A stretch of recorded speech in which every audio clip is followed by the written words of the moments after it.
I have another thought. Can I throw it out? Of course.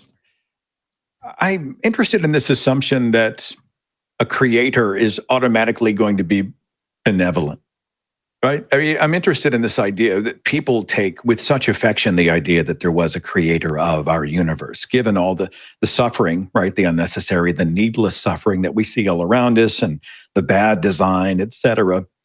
People who even make the deistic argument are quick to assume and proclaim that if there is a creator of a supernatural God that spun the universe into existence, that God is by his or its very nature good. That's an assumption that we make. What if that God was not good? What if that God was just sadistic?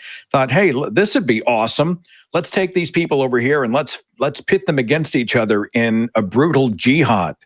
What if we were to let's throw the plague upon these people. Let's kill 200 million and see what happens to the dynamic of the planet. That'd be awesome. I mean, what if that deity was actually the first cause deity? And yet very few people, in fact, almost no one actually considers the idea that if there was a deistic God out there, that God still has never been demonstrated to be benevolent or good. Just a thought. Yeah, and people bring this up a lot with regard to the problem of evil. Why are there infants dying of cancer and other degenerative illnesses? What could they have ever done? And the standard Christian apologetic is, well, it's unfortunate, but man brought sin into this world. But then you're just making excuses, because why would God allow man to bring sin into the world? Why would God construct it in such a way that if I bring sin into the world, it causes babies to suffer immensely, while I might not be suffering at all? I might be, a billionaire that just eats and has sex all the time and never a dull moment and listens to the best music. If I'm the one that's contributing to sin in the world, why is somebody else suffering for it? That seems to be an incredibly broken system. Well, I also, beyond the fallen world apologetic, I hear a lot of free will. And they throw this out as if it makes any sense at all. Right.